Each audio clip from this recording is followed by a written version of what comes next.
Hey there, Econ 304 students. Welcome back. Today we're going to talk about Chapter 2, Choices in the Face of, or in the World of Scarcity. This is a really fun chapter. It's another sort of intro chapter getting us into the vibe and the language of economics, looking into the idea of scarcity and how it relates to decision making a little bit deeper. We're also going to look at one of my favorite models, the production possibilities frontier. It looks at how people really actually deal with scarcity and help us model it and in a couple of different ways. It's one of my favorite models because it's really simple, but at the same time, it has tons of applications, tons of ways that we can use it to help us understand decision making in a lot of different areas. So get your notes ready, get your textbook ready, and I'll pull up the PowerPoint slides and we'll get started.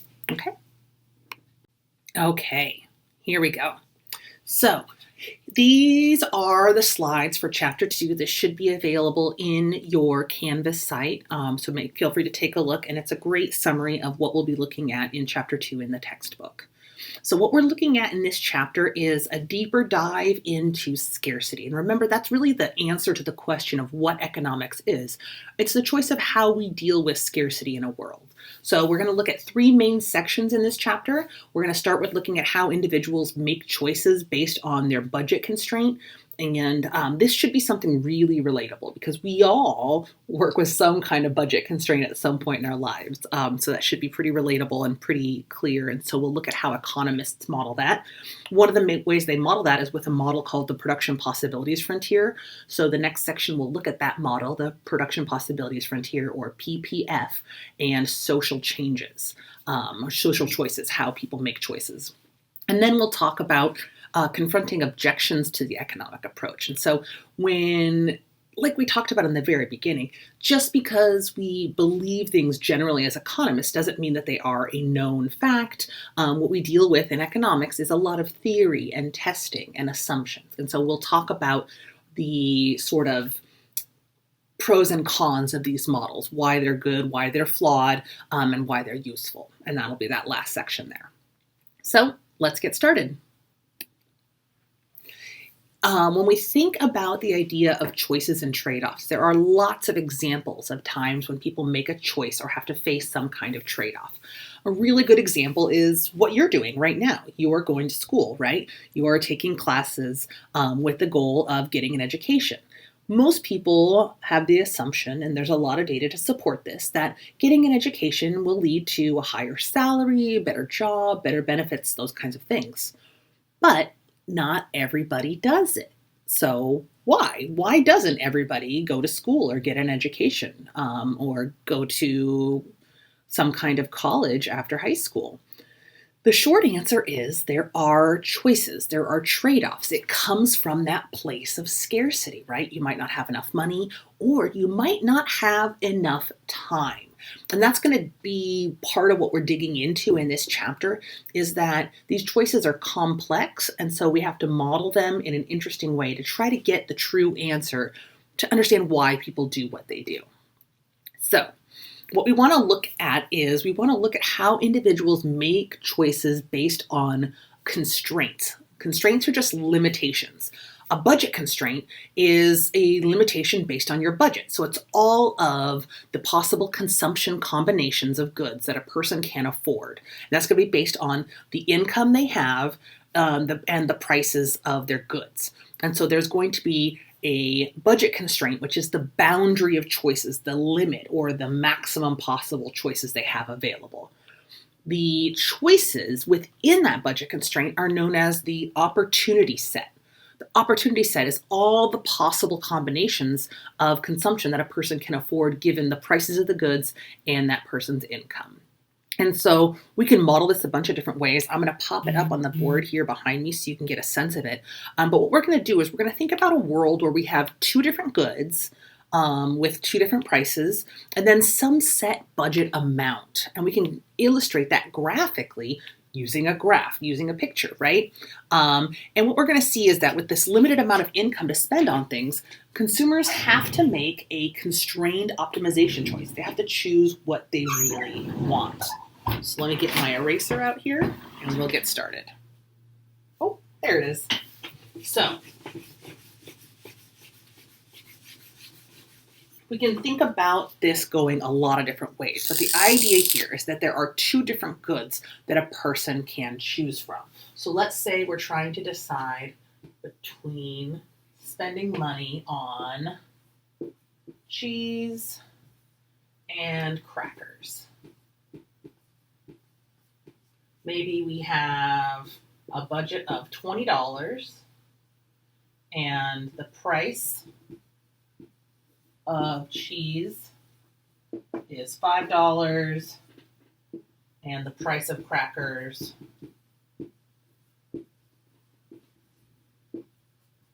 is $2. Already, without being an economist, this kind of makes sense, right? We know about having a budget. You only have so much money to spend on a given day, a given week, a given month, a given year. And then there's prices of things.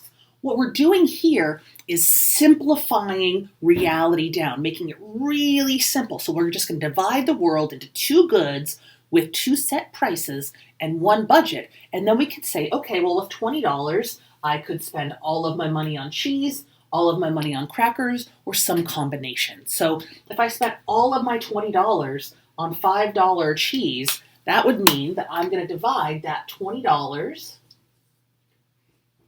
by $5 per block of cheese, and that's going to allow me to get 4 pieces of cheese, right? Does that make sense? So if I spent all of my $20 on cheese, I could get, over here, 4 cheese.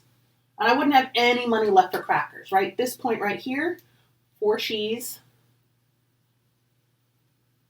no crackers. That's going to cost $20. What if instead, maybe I'm lactose intolerant, maybe I'm vegan, maybe I don't like cheese. If I don't like cheese, maybe I want to spend all of my $20 on crackers. Crackers are cheaper than cheese, so I can buy more of them. If I spend my entire $20 on $2 boxes of crackers, I can get 10 boxes of crackers. And that's going to be a point over here where I go up to 10 crackers and 0 cheese. So this is going to be 0 cheese, 10 crackers, and that's going to also cost $20. So already we're getting a picture of how choices and trade-offs exist. I can either have 10 crackers or 4 cheese, and that's going to cost me $20 either way. If I want both, then I have to make a choice. If I'm here, I have to give up some crackers to get some cheese, and vice versa. If I'm here, I have to give up some cheese to get some crackers. So let's say instead of spending all my money on one or the other, I want to divide that $20 in half and spend $10 on cheese and $10 on crackers. What would that look like? Well, for $10, I could buy 2 pieces of cheese. So let's put that right here. And I could buy 5 things of crackers. Because 5 things of crackers times $2 each is going to give me 5 times 2 is 10. $10. So now I have a point here. That's 2 cheese, 5 crackers, and that also costs $20. Does that kind of make sense? So these points are all part of our opportunity set, and they're all also part of our budget constraint. They are the maximum amount of goods we could buy if all of our income is spent on just crackers, just cheese, or some combination of them. And so what we have is a bunch of options of different combinations of those 2 goods based on the price of the goods and our total budget constraint, our total income.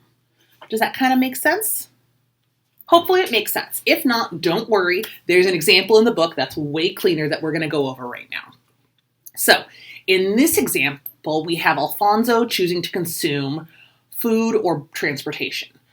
Alfonso can spend $10 on either hamburgers for $2 or bus tickets for 50 cents. And each point on the budget constraint represents a different combination, just like I have up here. And instead of just having 3 points, Alfonso has multiple points. And we can imagine that by just drawing a line connecting those points. Oh, if I draw it to scale, it would be a little bit better. But we'll imagine I drew it better than that. The example in your book and the example here on the slides is better, right? You can see right here, if Alfonso buys 5 burgers at $2 each, he's going to spend his entire $10 budget on burgers. On the other hand, if Alfonso spends all $10 on bus tickets at 50 cents each, that'll get him 20 bus tickets for $10. So the opportunity set is every single point on the budget constraint and below it. So think of it this way. The budget constraint is the line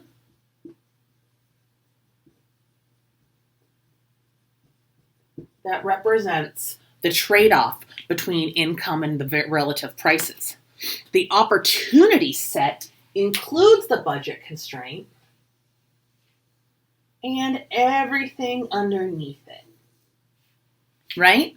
So the opportunity set is every point on or inside the constraint, which shows the combination of burgers and bus tickets, or in this case, cheese and crackers, that can be purchased with the given budget and the given prices. What about points beyond the budget constraint? Those are impossible. You only have so much money. We're imagining a world without credit cards, without loans, without debt. You just have what you have. You have $20 in your pocket, and that's all you can spend. Alfonso has $10 in his pocket. That's all he can spend. And so right now we can see this model showing us the reality of scarcity decisions and making choices within a budget constraint. You have a set amount of money, you have 2 prices of 2 different goods, and that helps determine where you want to be. Do you want to be here? Do you want to be here, here, here, somewhere along this budget constraint, somewhere within this opportunity set? The slope of the budget constraint is determined by the relative price of your 2 goods. So the steepness of this line depends on the price of crackers and the price of cheese. In this case, for Alfonso, it depends on the relative price of burgers for $2 and bus tickets for 50 cents. Does that make sense, hopefully? That's going to give you the slope of that line. And what that tells us is the trade-off between those 2 goods as Alfonso moves from point A to point B to point C. Because we can see every time Alfonso gives up a burger, he can buy 4 more bus tickets. Does that kind of make sense? Hopefully. This problem's a little tricky, and so let me know what you think about it, and we can go over more examples. When we talk about this idea of moving from one point to another on a budget constraint, we use another term in economics. That's one of the really big, important terms we talk about a lot, and this is called opportunity cost. Opportunity cost is what you give up to get something else. And when we're talking about opportunity cost, we're not talking about the cost of something. So in this case, with Alfonso, a burger costs $2 and a bus ticket costs 50 cents. But if we think about Alfonso being at point A and having 5 hamburgers, if he wants to choose to have more bus tickets, he has to give up 1 hamburger to get 4 bus tickets. If he's at point B and he's got 4 bus tickets and 4 hamburgers and he wants another hamburger, the opportunity cost of that extra hamburger is 4 bus tickets. And so what we're looking at here is not the cost of the burger, those $2, it's the value of the next best thing. In this case, the extra burger costs another 4 bus tickets. This is a really fundamental principle of economics because the idea here is that every choice has an opportunity cost.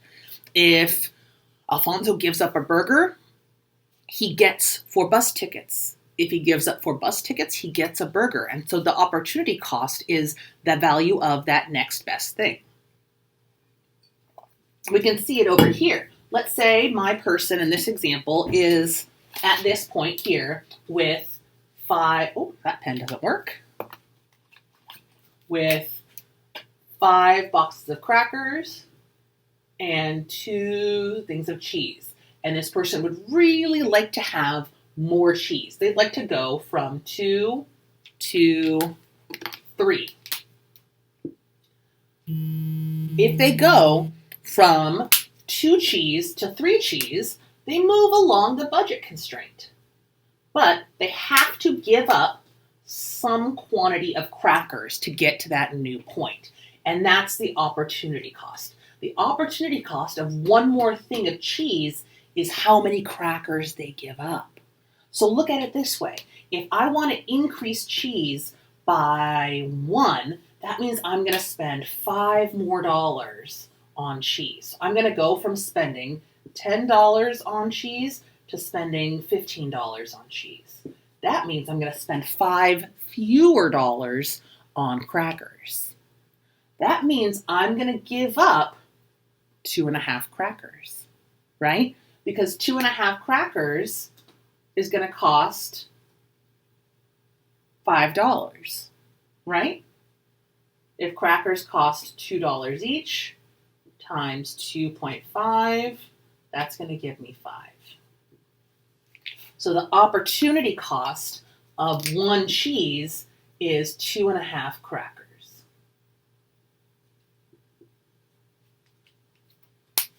Does that make sense? Kind of? We'll talk about this more. This is really a cool concept. There's a lot of cool applications to it, and it comes up a lot in economics. Okay? So think about another example of opportunity cost. It's really everywhere around us. If we think about the idea of buying a new bicycle, we can think about the cost of the new bicycle is the $300 that, say, your cousin is paying for the bicycle. The opportunity cost is what else your cousin would have done with those $300, the other consumption, the other alternative that would have happened. We can use opportunity cost when we're talking about purchases, but it's also really important when we talk about time and the value of time. So think about the cost of going to school. When you go to college, you come to sign up for this class, you have to pay some tuition. You might have to pay for supplies or equipment. You might have to pay, room and board, rent, utilities, whatever.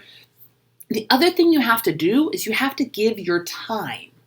And every hour you spend in school, every minute you spend in school is time you could have spent doing something else. If you could have been working, then you're giving up wages. If you could have been sleeping, that still is an opportunity cost. That's still something you're giving up.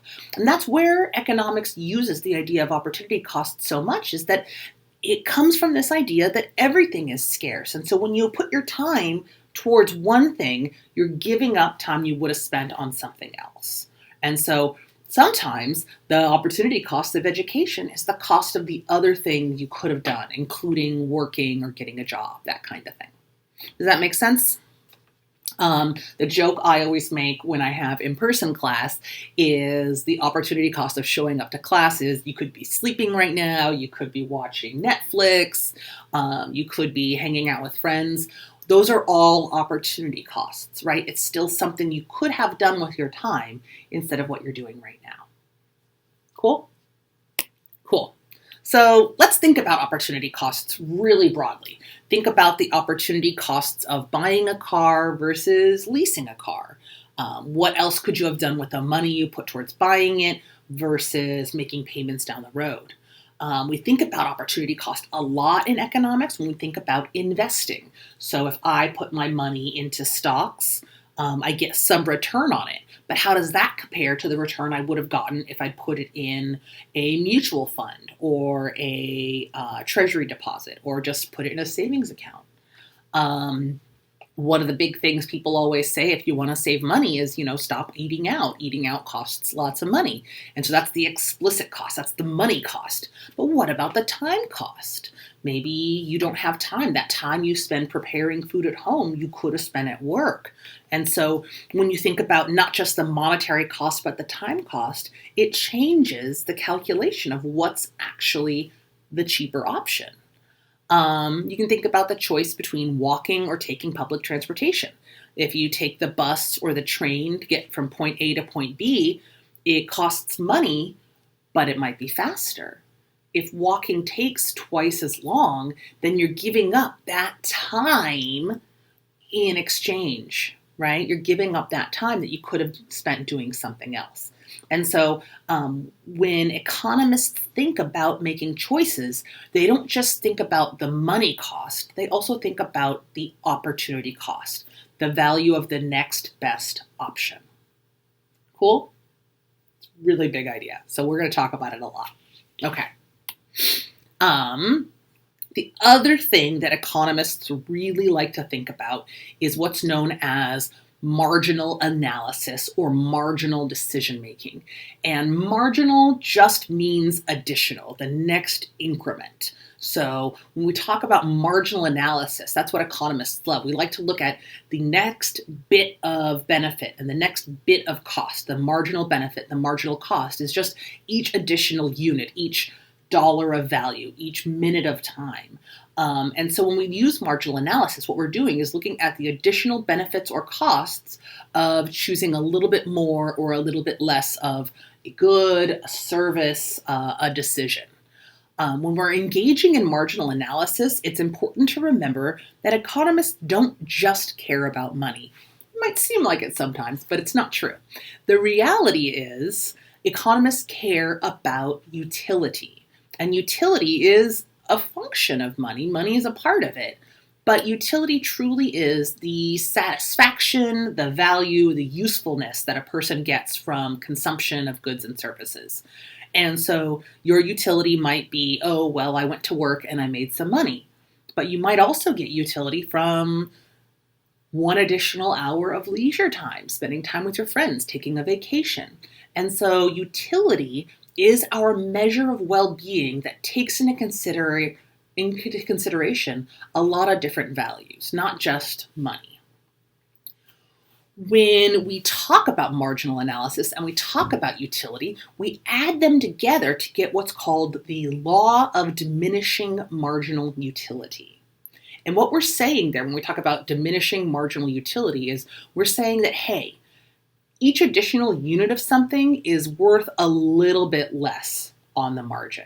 So the idea here is however much you value something, it gets a little bit less valuable the more you consume. I love the example of the first slice of pizza. So much satisfaction, so much utility. There's nothing like that first bite of your first slice of pizza. The second slice is never as good as the first slice. The third slice, not as good as the second slice. The fourth slice, you might actually start to get disutility, discomfort, or displeasure from it. I think of the same thing when I have my first cup of coffee in the morning. The first cup of coffee is amazing. But the diminishing marginal utility says that it gets a little bit less valuable the more we have. What does this have to do with what we're talking about? If we're looking at trade-offs between crackers and cheese, it stands to reason that we don't want to be all in just Cheese Town or all in just Cracker Town because there's diminishing marginal utility there. And so we're going to be better off somewhere in the middle than we would on one extreme or the other. So think about it. If you had to choose between any of the examples we've talked about, right? Choosing between cheese and crackers, choosing between burgers and bus tickets. The more you have of one thing, the less valuable it's going to be to you on the margin, on each additional unit, the value of each additional unit. And that's really important. It's a really important assumption for a lot of economic models. And we assume that pretty much everything has diminishing marginal utility. There's not much out there that you would just say, yeah, keep giving it to me. The 100th piece is the same as the first piece, right? So This idea of diminishing marginal utility helps us understand how individuals make decisions, because we tend to see that people are going to prefer a diverse basket of goods and not just want all of one thing or all of the other. Not always, but in most cases. The next economic concept or economic term in your textbook is this word sunk costs. And sunk costs are costs that happened in the past and can't be recovered. And we talk about sunk costs in economics because economists think that if you can't get the money back or the value back, you shouldn't worry about it. So if you bought concert tickets in February of 2020, and then the pandemic hit and you couldn't go to the concert and you couldn't get your money back, economists would say, don't worry about it. It's sunk. It's in the past and you can't get anything out of it, so you can't worry about it. If you could sell those tickets and get your money back, that would be different. But if it's truly sunk, then there's nothing you can do about it. And this is kind of like if you've ever had the experience of buying something and then deciding you don't want it and either reselling it or returning it. It doesn't feel like you're getting your money back. It feels like you're getting new money, right? That's because the money you already spent is sunk. And so emotionally, psychologically, we kind of feel like it's new money now. And this becomes really important when we're talking about decision making, especially for firms, but it really applies to our daily lives too. If there's a cost that took place in the past and we can't recover it and we can't do anything about it, sunk costs kind of say, hey, no regrets. There's nothing you can do about it, so you shouldn't factor it into your current decision making. The example here is if a firm decides that they are going to create some new product and then it's not very successful. If they feel like, oh, we spent so much money creating, there was a product in the early 90s called, it was called Pepsi Clear or Coke Clear or something. It was disgusting. And it was a while before they would listen and just stop making it because they felt like they spent so much money launching the new product. But the reality is, from an economic standpoint, if you can't get back the money you spent developing it, then you shouldn't think about it. You should just say, hey, is this product successful or not? If it's not successful, it doesn't matter how much money you spent getting there. That's gone in the past. Make the decision about what's going on today.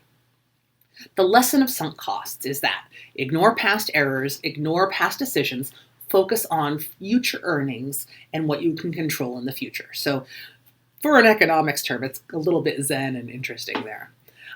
So hopefully that makes sense. Think about sunk costs you've experienced in your life and times when you should have maybe not considered the sunk costs and just moved on. Cool. So this gets us to the production possibilities frontier. Now we have a sense of some of these economic terms and we can apply them to this model, the PPF or production possibilities frontier. The production possibilities frontier is a diagram that shows the productively efficient combinations of two products that an economy can produce given the resources it has available, which is a fancy way of saying that it's kind of going to be like this, except instead of talking about consumption, we're going to be talking about production.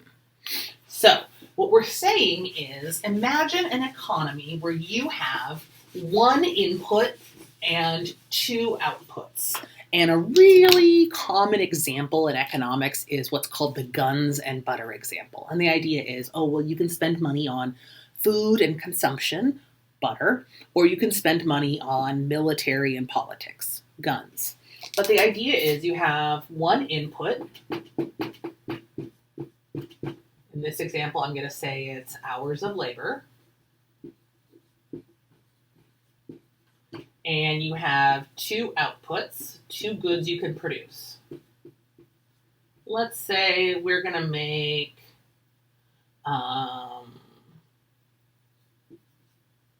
bicycles or libraries. That's a weird example already. We can choose to produce either of these goods, and let's say we have 1,000 hours of labor, and it takes 10 hours to make a bicycle and 100 hours to make a library. We can see how we could use something very similar to the budget constraint to produce a model, a diagram, a graph that shows us all the potential combinations of bicycles and libraries that we could produce given our 100 hours of labor. Okay? So that's just one example. And so what we would do is we would say, okay, well, we can put 1,000 hours towards making bicycles. And then how many hours would we have left for libraries? 0. What if we put, say, 700 hours towards bicycles? Now, how many hours do we have left to produce libraries? 1,000 minus 700, we'd have 300 hours. What if it was even split? It'd be 500 and 500. And we could also just only spend 300 hours making bicycles, and so 700 hours of labor, 700 hours of labor would go to making libraries, or we could put all of our time into building libraries and none of our time into building bicycles. In that case, what we would find is we would produce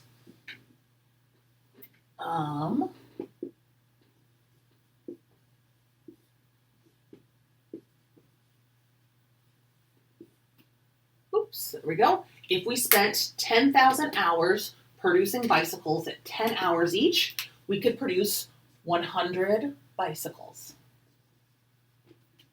How many libraries could we produce if we spent 0 hours producing them?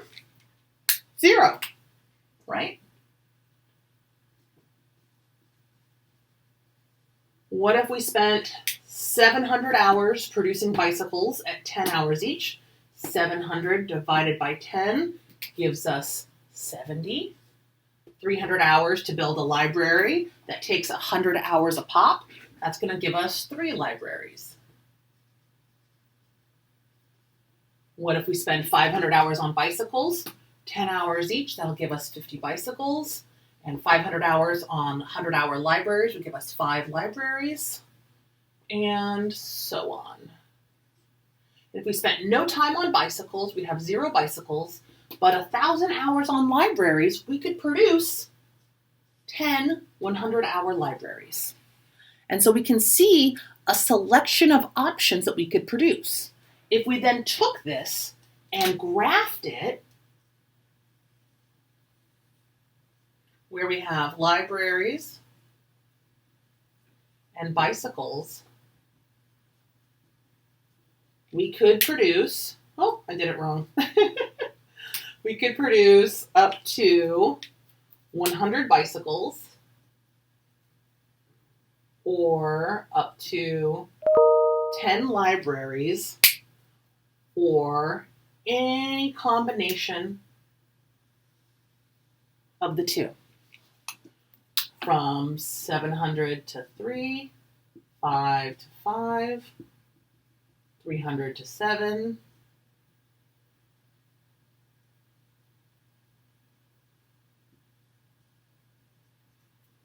and so on. That's our production possibilities frontier. The slope of the production possibilities frontier shows us as we move from 100 bicycles to 70 bicycles, we give up 30 bikes to get 3 libraries. As we move from 10 libraries to 7 libraries, in order to get 30 bicycles, we have to give up 3 libraries. Does that make sense? That's the first example. The next example is in the textbook and in the slides here. Here we have a production possibilities frontier that shows the trade-off between devoting resources to healthcare and devoting resources to education. And this is a much more realistic example, right? The state government, the federal government, they have these kinds of choices all the time. They face these choices when they make a budget, and they have to decide how many resources to put towards education and how many resources should go to education and how many should go to healthcare. At point A, all of the resources go to healthcare. At point F, all of the resources go to education. And what we see here is that along this curve, we see the opportunity cost or the trade-off of putting more resources towards education and less towards healthcare. Why is this PPF different from this? How are they different? The main big thing you see here is I built a production possibilities frontier that's a straight line. The slope or the trade-off stays the same. It always costs 10 hours to make a bicycle and 100 hours to make a library. And so the trade-off, the opportunity cost is the same at every level. Every time I give up 10 bicycles, I get 1 library. Every time I give up 1 library, I get 10 bicycles. Over here with this curved PPF, we see the opportunity cost change. The relationship changes as we give up more of one thing and get another.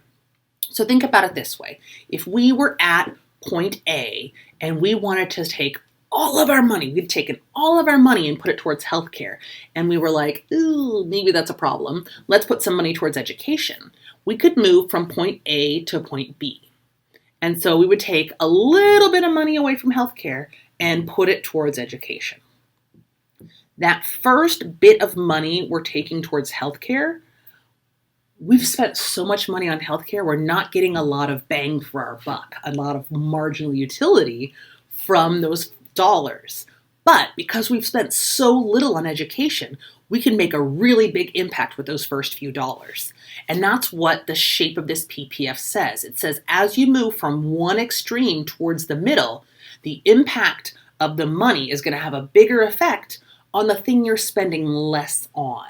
So we'll have from A to B, we see a small change in the effect on healthcare and a big change in the effect on education. As we get closer to the middle, we get to a more even balance of resources and expenditure. And then we go to the other extreme. If we're over here at point D, spending most of our resources on education, adding another $100,000 isn't going to have a huge effect on the margin, in addition, on education. But we are taking away our last few dollars on healthcare, and that's going to have a big impact. And so that's why we see that curved production possibilities frontier. And we'll review that again in just a little bit. So that's the big difference. But the overall idea is the same, whether it's a straight PPF or a curved PPF. We're talking about scarcity, right? Limited inputs, limited hours, limited resources. We're talking about trade-offs, opportunity costs between one good and another, and looking at that relationship to try and find the optimal production point. And that's what PPF means. It means that this line here is the frontier, the limit of our production possibilities. It's the maximum we could produce given what inputs we have. Cool. So this gets back to this idea. We talked about diminishing marginal utility. We can also talk about diminishing returns. The law of diminishing returns says that as we put additional resources towards producing something, it's going to be a little bit less efficient. The law of diminishing returns is everywhere. It's an example of, or the law of diminishing marginal utility is an example of diminishing returns. But you can think about an example of diminishing returns to studying. So let's say you've got a big exam tomorrow. You can not study at all, and that will have an impact on your grade. You can study 30 minutes, better than nothing, right? You study for an hour, that's got a great impact. But after a certain point, each additional hour of studying isn't going to make as much an impact as that first hour or that second hour. And eventually, if you're studying 5 hours, 6 hours, you might actually become unproductive. You're going to start studying things that aren't important. You might be missing out on sleep and other important factors. And so each additional resource put towards one specific goal is going to be a little bit less productive than the previous resources. And that's what diminishing returns means. It means that as we add more stuff towards one specific direction, we're going to see a little bit of incremental or marginal decline in the value. And that's what we see when we look at a PPF like this. When we're at a point like D, where we're putting tons of money towards education, a little bit of extra money is going to have a really small impact on the additional education level, but it's going to have a big impact on healthcare because we're at the lowest level of healthcare productivity. Same thing over here, moving from B to A, we see that diminishing marginal return as we add more money to healthcare. We only increase healthcare productivity a little tiny bit. So the curvature of that PPF shows that as we add more resources to education, moving from left to right along the horizontal axis, as we move from, say, here, point B, to here, point D, we see that originally the gains are big, right? Going from 0 to B is huge. But going from D to F, the marginal impact is not that big. And so the original gains might be large, but they're going to gradually diminish because of that diminishing marginal return to your resources. Does that make sense? This is one of the trickier concepts in this chapter. Maybe we'll spend some time talking about it in the discussion thread, and feel free to ask me questions about it, and we can talk about more examples of it. Okay? Cool. So, we talked about this a little bit already, but what are the big differences between the budget constraint and a production possibilities frontier? The budget constraint, first of all, is always going to be a straight line. The slope is given by the relative prices of the two goods, which aren't going to change, so the slope won't change. The PPF, on the other hand, is going to tend to be curved because we're going to see a diminishing return effect. In fact, think about my example here where we have 1,000 hours of labor producing bicycles in libraries. Is it a fair assumption that everybody's going to be equally good at producing bicycles in libraries? No, we talked about this last time, right? There's specialization in labor. Some people are going to be better suited to bicycles. Some people are going to be better suited to libraries. So the reality is, as we move from producing all bicycles to more libraries, we're going to be putting some people who should be making libraries back to where they're supposed to be. And so we're probably going to see a PPF that looks more like this. The straight line example, it's a clear example. It's a nice simplification. It's not very realistic because the reality is that inputs have different values. And if we put all the same inputs towards the same thing, we're going to see that diminishing returns really play out. Another example of this is maybe think about doing a group project or all of your friends. Let's say you're trying to decide how to get all of your friends to help produce an event. There are going to be some people who have great artistic talents. That's what they should be doing. There are going to be some people who are great at organizing. That's what they should be doing. But if you put everybody just at the organization side, there's going to be some inefficiency. The most efficient point is when everyone's doing what they're supposed to be doing. And we don't have that diminishing marginal return fact. We'll be here where we're sort of balanced. So hopefully that kind of makes sense. Another way to think of it is, what's another good way to think of it? That's my favorite example of it. You can think about labor in a company. Different people in the company have different strengths and weaknesses. As we diversify or move towards a more even spread of producing two different goods, we're going to have more people better suited to producing each good doing it, rather than if we have everybody producing one good, we'll have definitely people who aren't good at it producing it. So we're going to have that diminishing returns effect. We don't necessarily need to have specific numbers on the axis of the production possibilities frontier.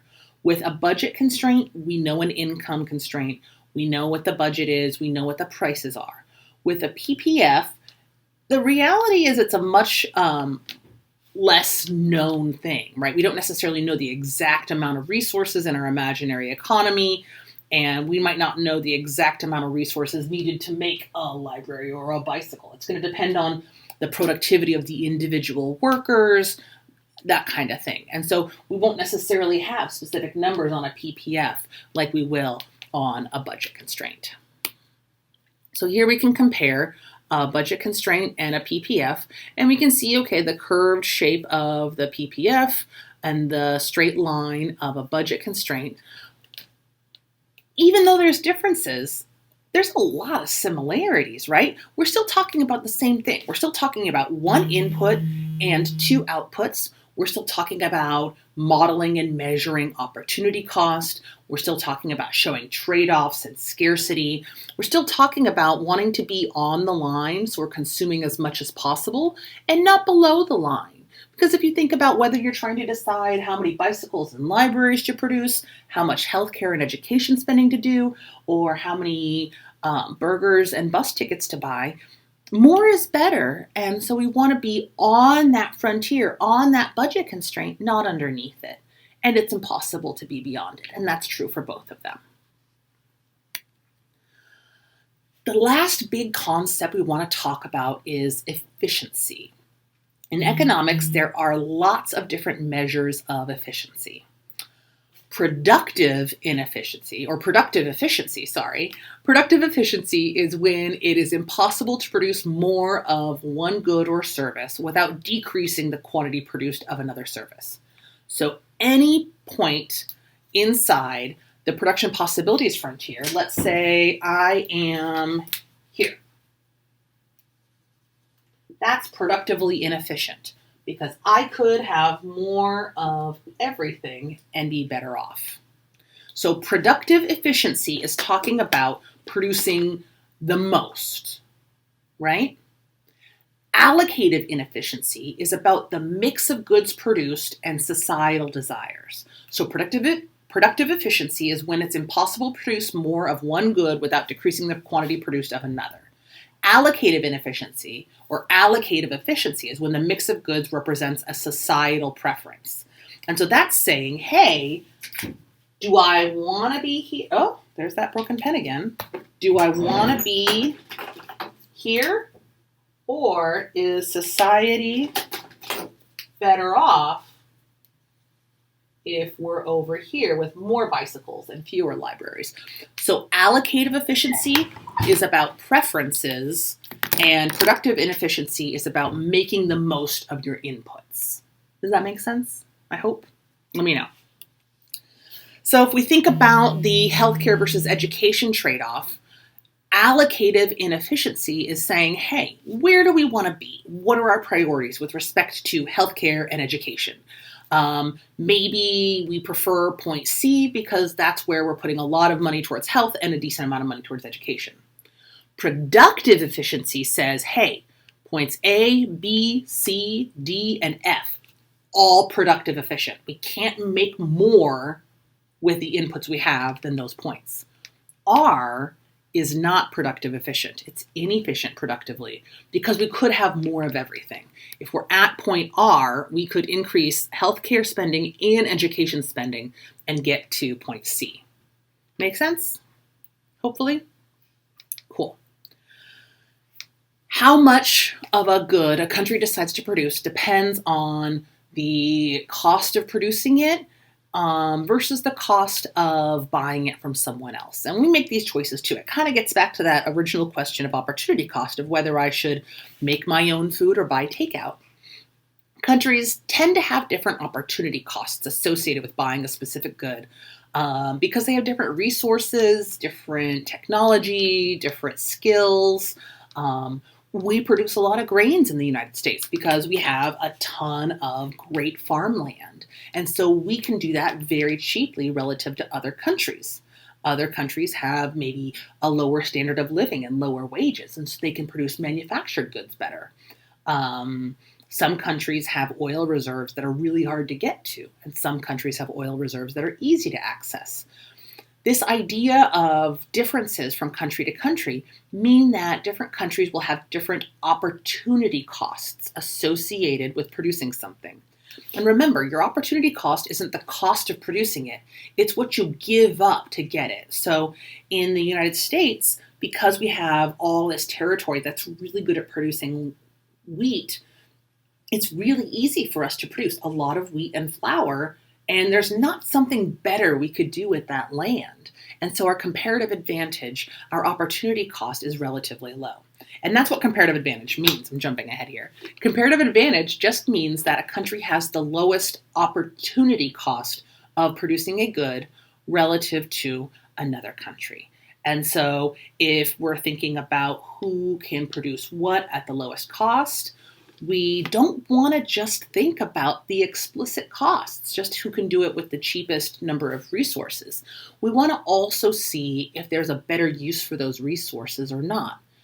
If there's not a better use for those resources, then the opportunity cost is going to be relatively low.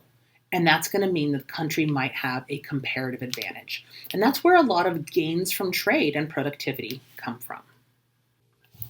So here's a great example. We have two countries, Brazil and the United States, and they can both produce two different goods. They can each either produce sugarcane or wheat.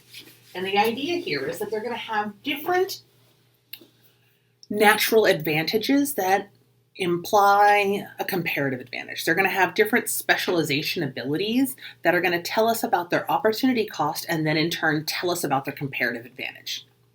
So we have the production possibilities frontier for Brazil, which looks like this. And they're looking at the trade-offs between wheat and sugarcane. I'm going to put Brazil up top because I like to label my graphs on top. And then we have the United States down here, same axes.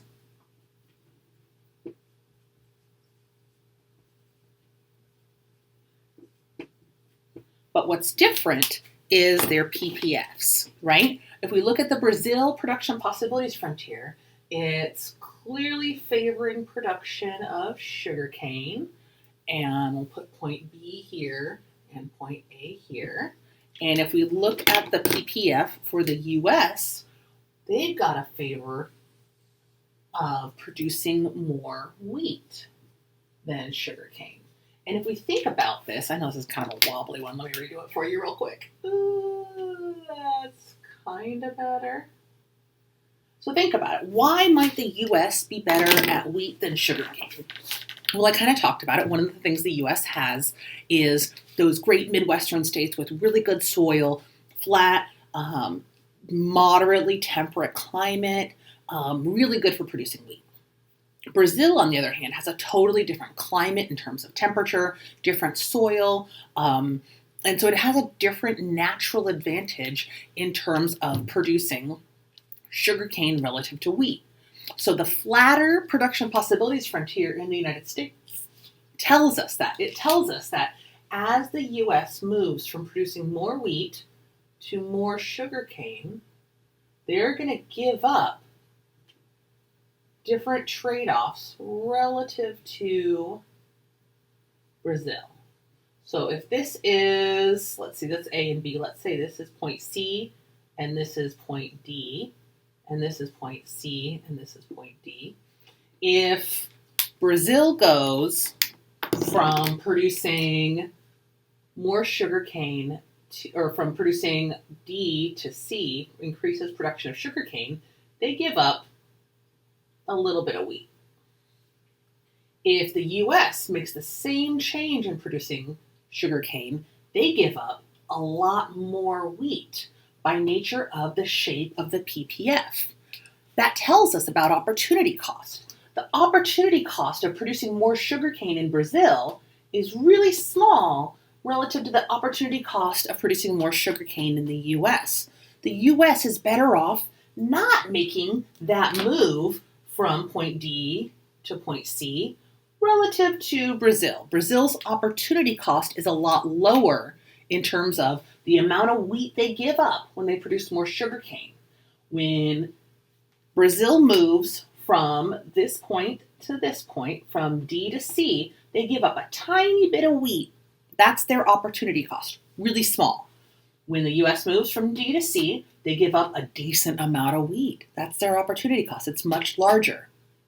That larger opportunity cost relative to Brazil means that Brazil has the comparative advantage in producing sugarcane.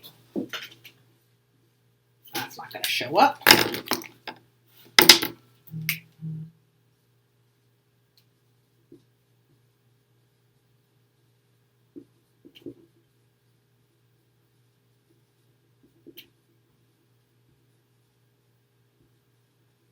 And we can look at it from the opposite perspective too. What if instead of moving from C to D, we want to go from, let's say we want to move, here we go, from point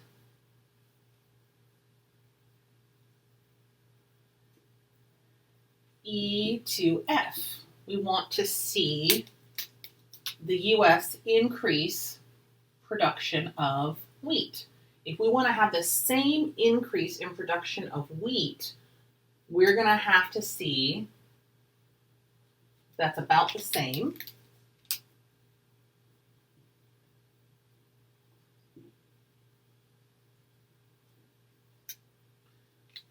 That shift in increasing wheat costs the US a little bit of sugarcane, but it costs Brazil a lot more sugarcane.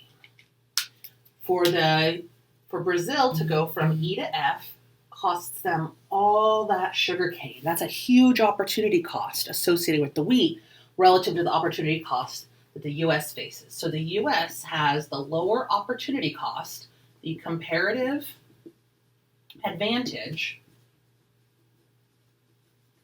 in wheat. What does this mean? It means that they should specialize. The US should produce wheat, Brazil should produce sugarcane. They'll both be better off, and then they can engage in trade. The US will produce wheat and export it to Brazil. Brazil will produce sugarcane and export it to us. We'll import it. That's where gains from trade come up from, and that's another great application of the PPF, the Production Possibilities Frontier. So remember, opportunity cost is the value of the next best thing. It's the cost of the next best option. In this case, the opportunity cost of wheat is sugarcane, and the opportunity cost of sugarcane is wheat. Comparative advantage comes from the lowest opportunity cost, and that's where gains from trade come from. It's really important. Cool. Let me know what questions you have.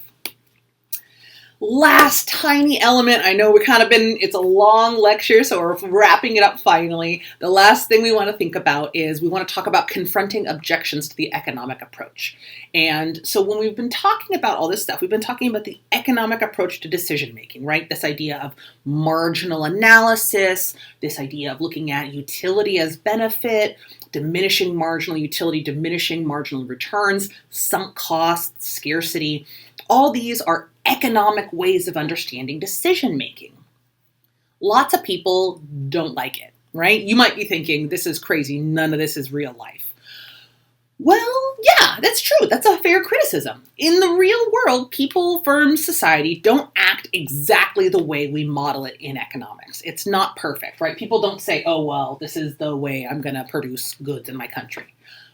But in terms of a model of human behavior, it allows us to make reasonable assumptions that help us actually do a pretty good job of predicting outcomes. And that's one of the big ways that economics works, is it's not necessarily that we're drawing a perfect picture of reality, but we're modeling a simplified version of reality that is actually a pretty good way of analyzing tools and analyzing reality and actually does a pretty good job of predicting the outcomes.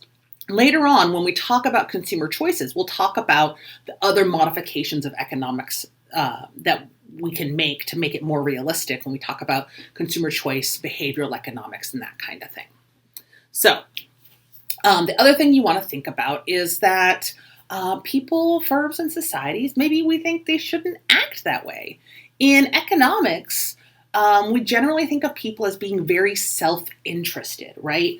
Adam Smith talks about all of us just following our own self-interest. And the idea is that by following our self-interest, economic activity will organize itself in such a way that is efficient. But that sort of leaves out things like altruism and doing things for the greater good. And we know that that's one of the shortcomings of economics. What we're trying to do is we're trying to describe the economic behavior we see and then modify those models to make them more realistic. One of the things we can do when we think about economics is we think about economics making positive statements. And a positive statement is just a statement of fact. GDP is this, economic inequality is this, average income is this, unemployment is this. In economics, we tend to avoid making what are called normative statements. That's sort of not the job of economists. We don't describe how we think the world should be. We try to just describe it the way it is. We do think that people have their own choices with respect to economic models and choices, and that there's value in just respecting that. And so there are objections to the economic approach to things. And if you're feeling like, wow, this whole chapter is just a really contrived, convoluted way of mathematizing behavior, you're not totally wrong. But what we find is that these economic models, even if they aren't the most realistic, do a good job of explaining the way the world actually is. So we'll wrap up with this last idea from economics, the idea of the invisible hand. And we talked about this a little bit before, about Adam Smith's book, The Wealth of Nations, in the 1700s. Adam Smith wrote this book. He actually wrote a lot of books. But he talked about what's called the invisible hand. And the invisible hand comes from this quote where he says, it is not from I'm going to butcher the quote, but basically he's saying, it's not from the generosity of the butcher, the baker, or the brewer that I expect my dinner, but from their own self-interest. And that when we all follow our own self-interest, the market allocates itself as though by an invisible hand. And this says basically that individuals' self-interested behavior can lead to good social outcomes. And what we're saying here is you don't go to work because you love your boss so much. Maybe you love your boss, maybe you love your job, but you go to work because of self-interest, because you know you'll be paid. And your boss doesn't pay you because they're just so nice. Maybe they're very nice, but they pay you because of the work you do for them.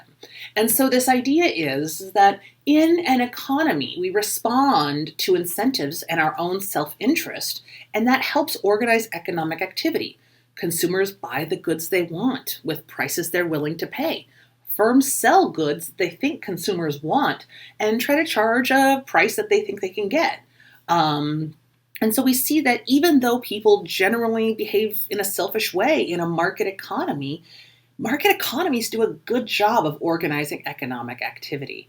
And the other examples, like a command and control economy, just don't have as good a track record. And so self-interest in the market doesn't mean that we're all implicitly selfish, that there's no altruism, there's no just doing things to be nice. But the idea is that by following our self-interest, by buying what we want and paying prices we think are fair, we give information to firms about what our willingness to pay is and what they should and shouldn't have on the marketplace, right? Valentine's Day is coming up. I am not going to buy a giant stuffed teddy bear because I think they're dumb. And so I am signaling to the market that that's not something that I find value in. Giant chocolates are for me. And so I will signal to the market through my own self-interest what I'm willing to buy, and then firms will respond by making it for me. So that's the idea of the invisible hand. And so it's not that Adam Smith thinks we're all so selfish. It's that he recognizes that following our self-interest can help organize economic activity pretty efficiently. So that's module 2. That's chapter 2 in the textbook. Let me know what you think. Keep track of these concepts, right? This idea of diminishing marginal returns, sunk cost, scarcity, budget constraint and opportunity set, production possibilities frontier, comparative advantage, and invisible hand. Those are some of our big terms. Check out the discussion thread. Let me know what questions, concerns, comments you have, what parts of this are realistic or unrealistic, and I'll see you all next time. Thanks so much.